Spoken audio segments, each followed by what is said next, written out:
nomor urut 2 untuk bertanya kepada calon presiden nomor urut 1. Waktu Bapak 1 menit dimulai dari sekarang. Mas Anies pernah jadi gubernur 5 tahun di DKI. Anggaran DKI setahun sekitar 80 T. Jumlah penduduk Indonesia DKI 10 juta kira kurang lebih.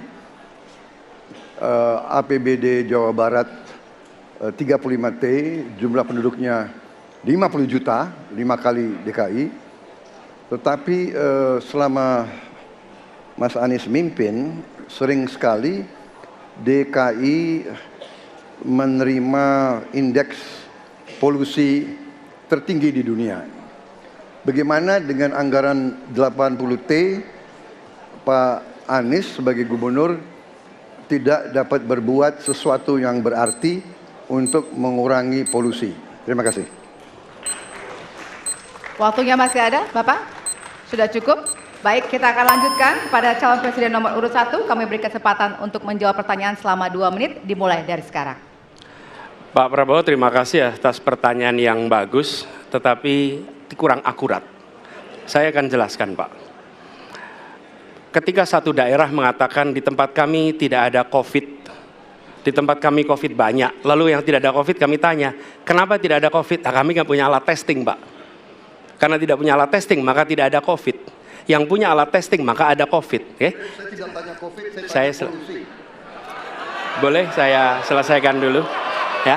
Jadi, apa yang terjadi? Di Jakarta kami memasang alat pemantau polusi udara. Bila masalah polusi udara itu bersumber dari dalam kota Jakarta, maka hari ini, besok, minggu depan konsisten selalu akan kotor. Tapi apa yang terjadi? Ada hari di mana kita bersih, ada hari di mana kita kotor. Ada masa minggu pagi, Jagakarsa sangat kotor. Apa yang terjadi? Polusi udara tak punya KTP. Angin tak ada KTP-nya.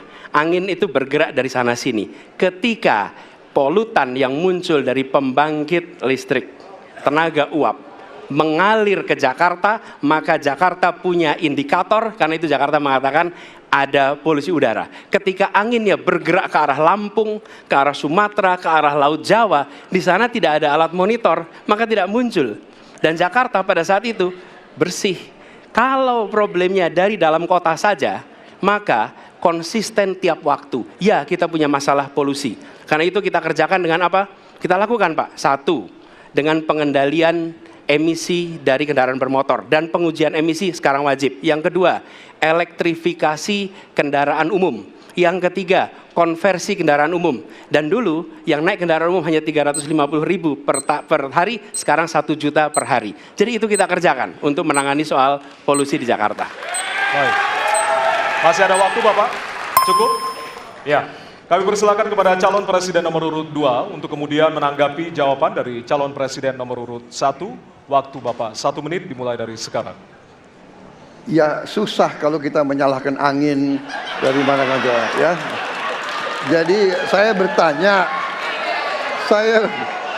bertanya dengan anggaran segitu besar, jumlah pendidik, langkah-langkah yang bisa dilakukan untuk dengan real dalam 5 tahun mengurangi polusi, juga di mana rakyat Jakarta begitu banyak yang mengalami sakit pernafasan. Jadi saya kira kalau kita dengan gampang menyalahkan angin, hujan dan sebagainya, ya mungkin tidak perlu ada pemerintahan kalau begitu ya. Terima kasih. Masih ada waktu? Akan menambahkan? Cukup. Baik, selanjutnya kami berikan kesempatan kepada calon presiden nomor urut 1 untuk menanggapi tanggapan dari calon presiden nomor urut 2. Waktunya 1 menit dimulai dari sekarang. Ya, inilah bedanya yang berbicara pakai data, yang berbicara pakai fiksi. Okay? Ini pakai data. Jadi ketika ditunjukkan, ya memang ada sumber polutan dari dalam kota. Tapi kalau sumber polutan itu hanya dari dalam kota, maka Pak pakai logika sederhana sekali. Jumlah motor dari hari ke hari sama, jumlah mobil dari hari ke hari sama. Maka harusnya angka polusinya sama setiap waktu. Betul tidak? Tapi jumlah motor sama, jumlah mobil sama, ada kita sangat polusi. Ada sisi sangat tidak polusi. Nanti kalau perlu saya kirimkan gambar satelitnya kepada Bapak. supaya Bapak bisa menyaksikan. Dan inilah mengapa kita mengambil langkah itu pakai ilmu pengetahuan, pakai data, dan menggunakan saintis untuk terlibat. Kalau tidak pakai itu, maka nggak akan ada langkah yang benar. Dan ini kemudian saya teruskan, Pak, bagaimana pengendalian itu dikerjakan untuk dalam Jakarta. Jika saya terpilih presiden, maka yang luar Jakarta saya kendalikan juga, Pak. Baik. Terima kasih. Ya.